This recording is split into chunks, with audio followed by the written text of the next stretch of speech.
dari narasumber yang mampu berbicara teori juga ia praktekkan sendiri.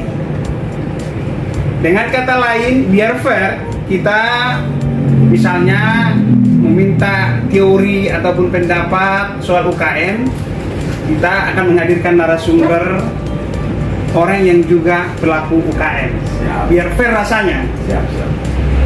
Alkisah, dari seberang telepon teman saya pernah bercerita, ada seseorang yang membuat rencana buku yang intinya kiat mudah mendapatkan uang.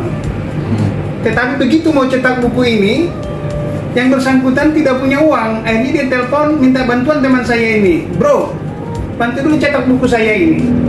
Lantas teman saya ini bereaksi dengan mengatakan, lah, lu baca aja apa buku yang lu tulis itu, praktekan aja yang kamu tulis itu. Karena itu pada saat ini saya ada di Dakaramat, di daerah kampus IPB Bogor, untuk melakukan liputan tipis-tipis dan bincang tipis-tipis seputar UKM. Saya beranjak dari kisah 1998, waktu itu Indonesia dilanda krisis moneter. Banyak industri raksasa gulung tikar, properti hebat juga tumbang, tetapi sebaliknya UKM malah menggeliat.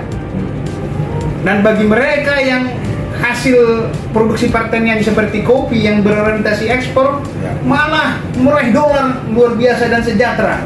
Padahal pada umumnya waktu itu ekonomi lagi tumbang. Karena itu pemirsa Teletres Info, saya di Dakaramat berbincang tipis-tipis dengan Bapak Dr. Kiman Siregar. Beliau adalah pengelola Dakaramat, Dakara Coffee, dan berbagai Dakar ini. Kita juga ada Dakar. Beliau berbicara tentang oleh-oleh, tapi beliau juga menggelar festival oleh-oleh, seperti festival oleh-oleh Tabaksel Sumatera Utara kala itu. Nanti di Dakaramat ini beliau tadi berbicara panjang lebar tentang UMKM, tapi beliau juga pelaku usaha UMKM. Bisa diceritakan ini Pak Kiman Siregar? Iya, jadi ini barangkali ya, ini slogan kita. Dakaramat, pusat oleh-oleh UMKM, beli produk UMKM topang ekonomi Indonesia. Jadi di sini kita mencoba ya membuat beberapa produk UMKM, dan sebagian besar ini kita kerjasama dengan mitra pelaku UMKM. Di sini ada kopi, kalaupun mau diliput boleh. Ini banyak semuanya herbal gitu ya, ada herbal, terus ada parfum herbal, terus ini ada juga ada minuman-minuman herbal, ada madu ya, terus ada juga kopi. Ini hampir, kalau kita hitung ini hampir 18 sampai 22 nih. Kopi dari pelosok Nusantara. Pelosok Nusantara. Mulai dari ini saya seperti ini, ada kopi lintong ya. Terus ini juga dari Sidikalang, ada juga ini dari Jawa gitu ya. Bondowoso tadi. Bondowoso. Terus yang jelas dari kampung kita Aceh. Ini kalau saya dari Jember nih. Dan kita juga, saya pribadi juga dengan tim kita juga menulis buku. Ini seperti ini, saya menulis buku juga. Kita juga ada beberapa juga buku UMKM di sini. Dan buku ini udah dipraktekkan ya? Udah dipraktekkan. Ya, Kita udah praktekkan karena kita juga salah satu usahanya adalah energi gitu ya. Dan ini juga kita praktekkan nih. Margarin kelapa sawit. Jadi bagaimana kita menghasilkan produk UMKM juga dari kelapa sawit gitu ya. Dan ini beberapa juga chemical. Ini juga, ini biasalah kaos oleh-oleh. Ini juga yang menarik nih.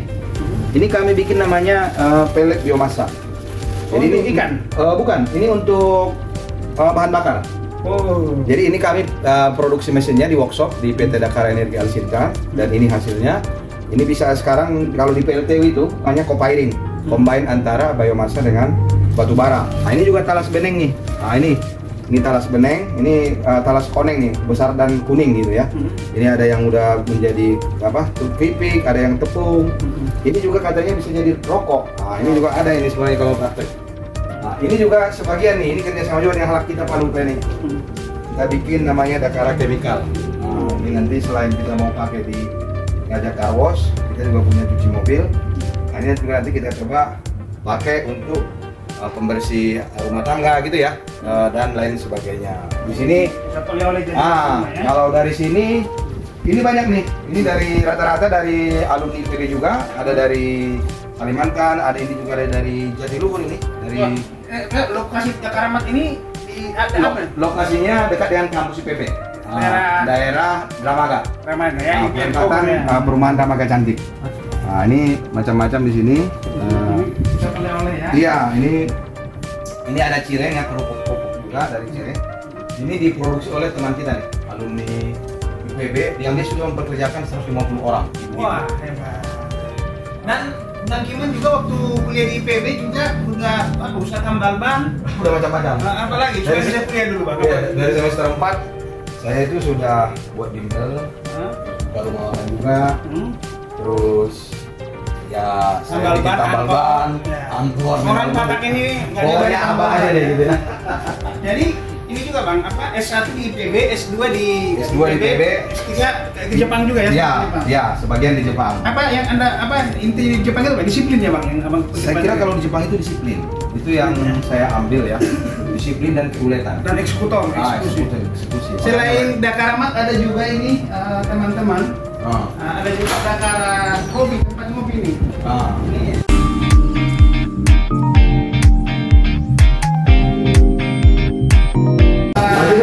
Dari IPB bukan?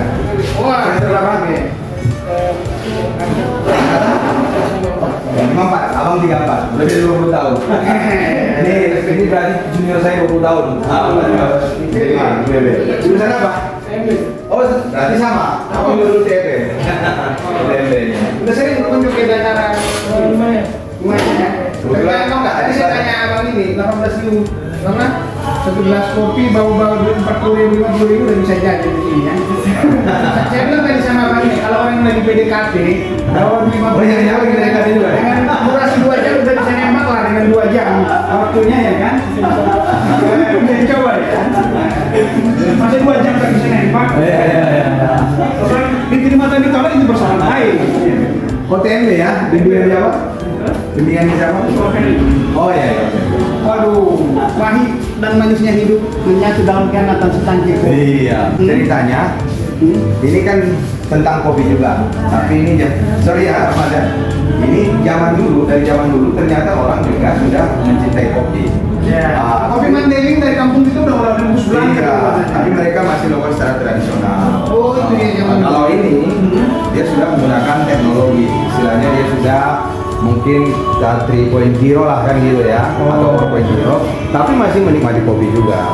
Jadi filosofinya itu kedua gambar ini. Oh, peradaban baristanya ya? Iya, jadi zaman dulu tetap jadi kopi itu dari dulu sampai sekarang dinikmati orang dengan cara yang berbeda, gitu kan. Mungkin dulu belum ada metode aeropress, fisik segala macam gitu kan. Pemirsa Talitires Info, saksikan bincang-bincang tipis-tipis saya bersama Dr. Kiman Sregar, pemilik Dakara Kopi. Ya. Bagaimana Bapak agar bermanfaat? Sebaiknya umat itulah orang yang memberikan manfaat. Iya. Pemirsa Talitires Info, memang channel kami ini dulu bisa memberikan sesuatu yang menarik, yang kuat, tapi kami selalu berusaha memberikan informasi yang penting. Iya. Memang belum bisa seperti youtuber yang lain jutaan subscriber, tapi kami mohon dukungan supaya bisa juga lebih maju, lebih canggih peralatannya gitu. Nah, bagaimana Bapak menularkan hal-hal yang Bapak temukan positif di Dakara Kopi ini kepada generasi supaya nggak maju sendiri dong? Iya. Sebagai umat yang berikan manfaat. Iya, betul. Apalagi Abang tergabung dalam organisasi UMKM. Iya, saya kira gini ya, saya sering sampaikan. Mungkin kalau saya mau coba ya, saya punya 5 trik untuk pemula atau yang sudah menjalankan usaha. Jadi yang pertama itu saya kira optimalkan kepemilikan. Saya sering dikatakan, kita diminta nggak mesti canggih-canggih ya kan. Tapi apa yang ada? Ada kamera, ada dibantu ini kan, karena belum apa. Dan Allah yang Maha Kuasa itu kasih kita otak, kasih pemikiran, kasih semua lengkap ya kan. Nah itu optimalkan kepemilikan. Jangan mengeluh terus. Saya belum ada ini, ya nanti sudah ada itu, saya belum ada ini. Akhirnya nggak jadi-jadi, ya kan. Sampai itu saya orang mau usaha, saya belum modalnya masih kasih modal, saya belum ada rancangannya, masih kasih rancangan, belum ada tempat. Intinya emang dia nggak pengusaha. Jadi optimalkan kepemilikan. Terus yang kedua, menurut saya kita itu juga harus menjadi sebuah eksekutor yang benar. Jadi punya 1000 ide, nggak ada gunanya kalau mau eksekusi. Mending punya 2 ide, 1 eksekusi. Ya kan? Jadi saya kira untuk yang muda ya, saya dulu kalau mungkin saya lihat di boardnya saya sampaikan, saya itu dari semester 4, saya itu udah usaha di kampus. Fotokopi pun saya koordinir. Di IBB ya, fotokopi, terus semester 5 kita udah bikin rumah makan, saya semester 8 saya udah jadi tambal ban segala macam kan gitu ya. Jadi usaha itu berkembang sampai kita punya angkot, rental segala macam, punya pabrik, itu kan istilahnya kita eksekutor. Nah, kita terus aja karena itu pengalaman juga sangat berharga. Terus yang ketiga berarti jangan cek. Jadi pada saat gagal, saya kira nggak ada yang gagal di dalam bisnis. Jadi harus ya berjuang tanggung gitu ya. Karena di bisnis saya kira gagal itu sebenarnya itu SPP kita, itulah biaya sekolah kita kan gitu ya. Jadi makanya menurut saya itu ya yang ketiga tadi itu jangan cek, artinya harus tetap berusaha terus gitu ya. Apa mungkin seperti ya saya 2011 2012 semua angkot rental saya jual karena udah ada Gojek, nggak mungkin lawan Mas Menteri, Mas Nadiem kan gitu ya. Oke, kita beralih gitu, tapi di sini tetap kita fokusnya tetap di bisnis, kita mencari sesuatu ya. Baru yang keempat menurut saya seperti tadi kita misalnya tidak cengeng, yang keempat adalah bagaimana kita istilahnya itu memilih aman sebelum nyaman. Jadi saya ini beli tempat ini kan saya tahan dulu nggak beli mobil yang bagus apa, ya saya beli tempat ini gitu loh. Iya kan? Iya. Tunda dulu kebahagiaan itu, tunda dulu yang kalau udah saatnya bisa ya, bukan gitu ya. Nah, pasti income. Iya. Jadi bagaimana? Kalau saya begitu, aman memilih aman sebelum nyaman. Saya dulu karena mobil 28 itu saya belum punya mobil pribadi yang pakai aja mana yang perlu kan gitu, kok mobil tidak semua kan gitu ya. Nah, jadi baru yang terakhir saya kira ya itu semuanya. Jadi apapun itu memang ya kita serahkan dia di atas gitu ya. Nah, jadi jangan juga kita mau yang memang kalau udah saatnya istilahnya mungkin sama lah. Jadi kalau saya itu sering sampaikan bisnis itu atau usaha itu jangan terlalu kita misalnya dalam artian dia ini harus tetap saya bertahan, nggak bisa juga. Contohnya angkot tadi lah ya. Angkot tadi ngapain bertahan? Kalau ini nggak mungkin, orang nggak beli mobil, segala macam nggak mungkin. Nah, makanya saya dulu selain mumpung masih ada nilainya, ya saya jual aja. Tapi yang di otak kita tetap mau jadi usaha. Nah, ingin abang keluarkan ke generasi iya. ya. Dan kita kan di sini saya juga bisnis kita ini kan kita bagi menjadi 3, kita kan juga ya. Jadi ada yang pertama namanya pendidikan, kita juga sebenarnya lagi di sekolah. Baru kita cari sekolah, di training, di kompetensi, terus kita yang profesional lagi ya. Apa itu yang profesional baru kita bikin. Ini tadi usaha UMKM kita juga bikin workshop gitu ya, kita juga ada perkebunan. Baru yang ketiga energi lingkungan, karena saya sebenarnya memang background saya sebenarnya lebih kepada energi dan lingkungan. Kita buat pembangkit tenaga biomasa, biogas, terus biodiesel gitu. Jadi lebih kepada situ. Cuma memang di masing-masing segmen bisnis ini pasti apa istilahnya sektorannya berbeda-beda. Jadi UMKM memang itu mudah melakukannya, tapi kalau nggak perlu dengan kreativitas, perlu dengan inovasi, itu tadi dia cepat tenggelam juga. Istilahnya easy go gitu kan? Bisa dibutuhin usaha manja. Ya. Saya dapat informasi UMKM ini kalau analoginya tanaman pangan, dia mirip tanaman kedelai, di mana tanaman ini tanaman manja. Disebut manja karena butuh perawatan, pengelolaan yang super ketat. Nah, di UMKM juga kalau perhatian dan bantuan dari pemerintah lewat kebijakan-kebijakannya juga gampang gugur gitu. Ya. Nah, gimana Pak dengan pemandangan? Ya, baik, terima kasih ya. Jadi saya panggil apa nih di podcast ini? Bung juga boleh. Terima kasih. Iman juga boleh. Ya, terima kasih. Bung Daila ya. Daula ya. Terima kasih. Dan timnya sudah mampir ke Dakara Kopi.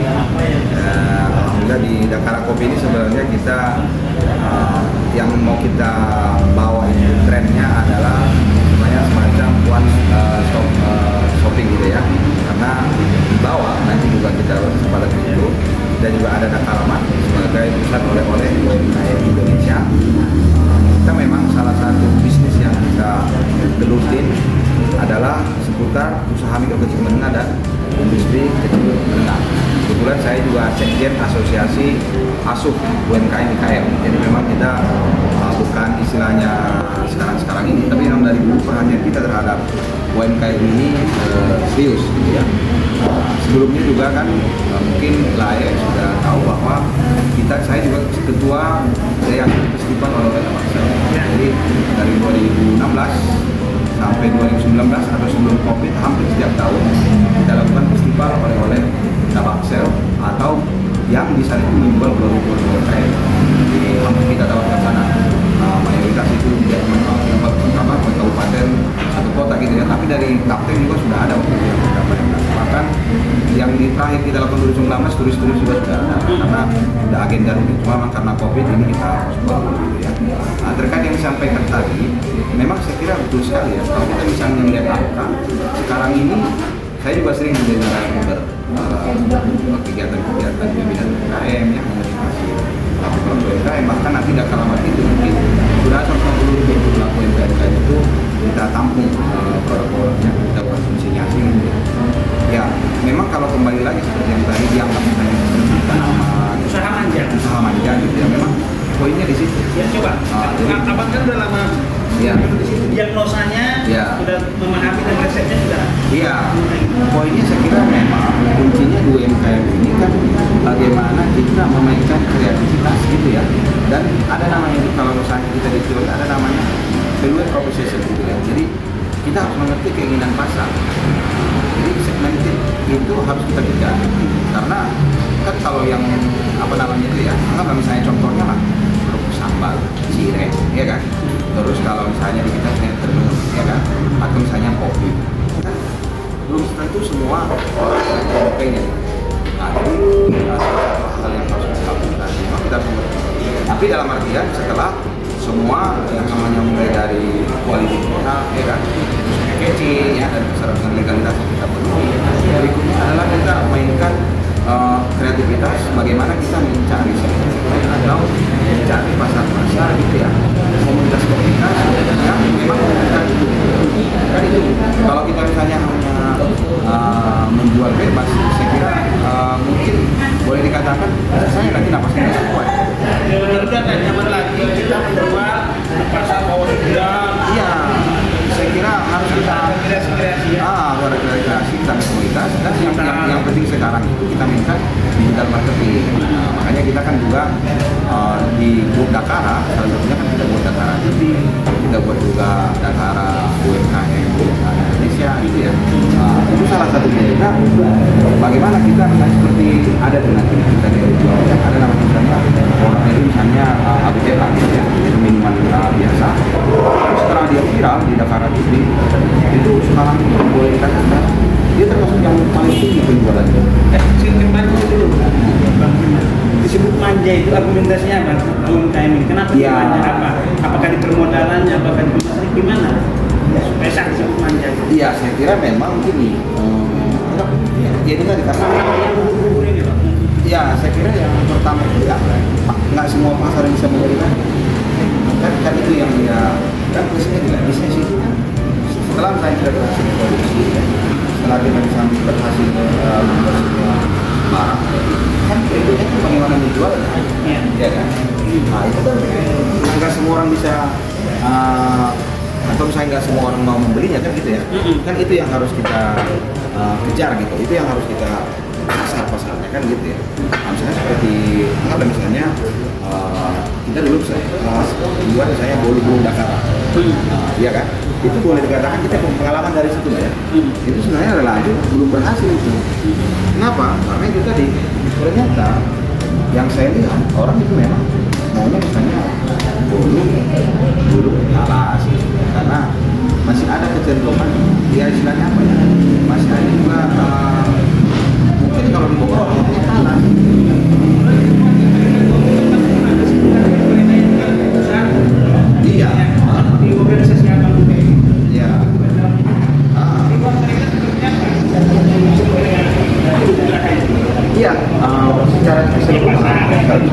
pasti pasar.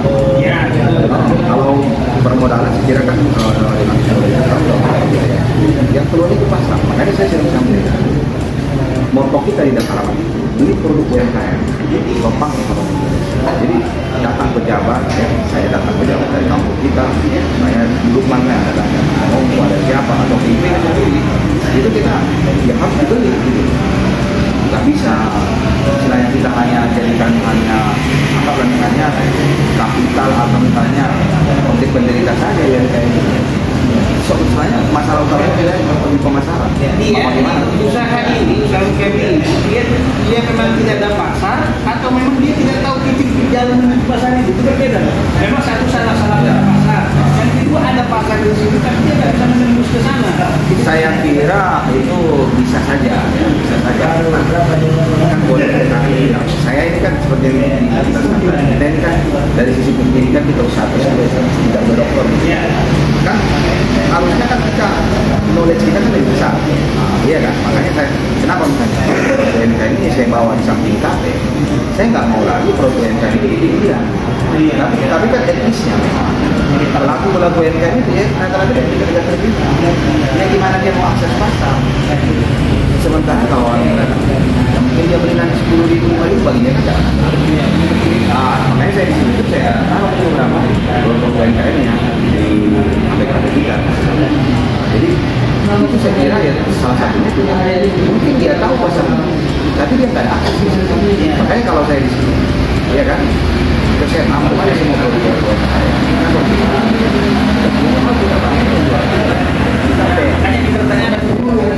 Ya, harusnya gitu.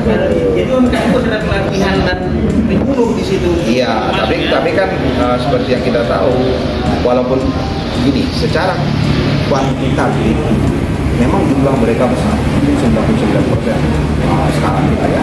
Tapi dari sisi apa misalnya SDM, terus yang lain-lain lah ya, kita lagi kecil. Bahkan peluang bisnisnya juga saya kira jauh lebih rendah dari misalnya pengusaha besar kan gitu ya. Ya itu tadi. Kenapa misalnya akhirnya apa? Ya pokoknya mereka produksi dengan harapan dibeli orang, tapi dia tidak berusaha. Karena kalau kita lihat dulu dong siapa yang mau beli, ya kan? Kita kan bisa buat marketnya itu dari misalnya untuk kecil, menengah, untuk bos-bos kan gitu ya. Kan itu yang mau kita bagi. Makanya saya sekarang itu juga dengan teman-teman kita lagi coba sekarang main di e-commerce. Kita lagi buat nih sekarang bengkel langganan. Nanti kita mau buat bengkel UMKM, bengkel kopi. Jadi ya kita memang harus menunggu pasar itu. Oke, demikian bincang-bincang tipis-tipis saya dengan Dr. Iman Siregar. Assalamualaikum warahmatullahi wabarakatuh. Waalaikumsalam warahmatullahi wabarakatuh.